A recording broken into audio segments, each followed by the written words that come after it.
جو روزہ دار ہیں تو وہ عرض کرتے ہیں مولا دیکھ رہے ہیں یہ تو تیری خاطر روزہ رکھتے ہیں، اتنی نا اتنی گرمی ہے، اب پانی پینا چاہیں تو پی سکتے ہیں، کسی نے ہمارا ہاتھ تو نہیں نا پکڑا ہوا،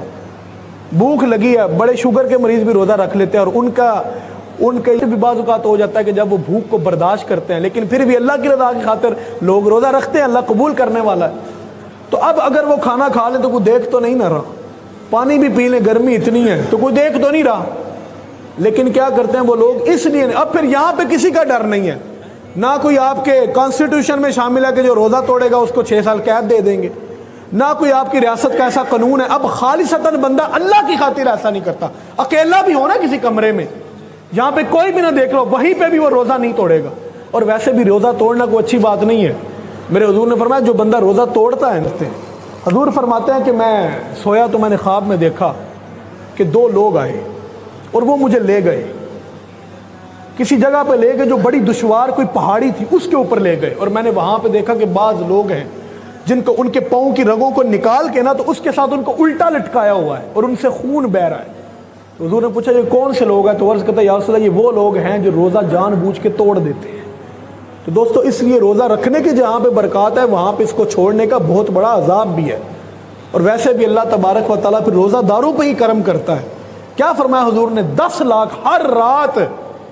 10 لاکھ وہ لوگ جن کے اوپر جہنم واجب ہو چکی ہوتی ہے، مصطفیٰ کا رب ان کو جنت کا راہی بنا دیتا ہے۔ اور پھر فرمایا جب آخری دن آتا ہے نا رمضان کا، جب آخری رات آتی ہے، پھر جتنے اللہ نے پہلے بخشے ہوئے ہوتے ہیں 10 لاکھ 10 لاکھ 10 لاکھ روز، پھر آخری دن میں ان کی تعداد کے برابر اللہ تبارک و تعالیٰ پھر حضور کی امت کی بخشش فرما دیتا ہے۔ تو دوستو یہ بات یاد رکھیں کہ یہ بڑا قیمتی مہینہ ہے، اس میں جتنا آپ ٹائم سپینڈ کریں وہ اللہ اور اس کے رسول کے احکامات میں کریں، تراویح میں کریں، نماز میں کریں۔ اور ویسے بھی مفتی احمد یارا نعیمی صاحب لکھتے ہیں، بڑے کمال کی انہوں نے ایک بات لکھی، وہ فرماتے ہیں کہ اور مہینوں میں بعض اسپیسیفک عبادات ہیں، مثال کے طور پہ آپ نے حج کرنا ہے تو اس کے لیے وہ ایام ضروری ہیں، پھر ہی حج کا ثواب ملے گا نا، اس سے پہلے تو نہیں مل سکتا۔ اسی طرح آپ نے عمرہ کرنا ہے تو پھر بھی وہ ادھر جائیں گے تو پھر اس کا ثواب ملے گا۔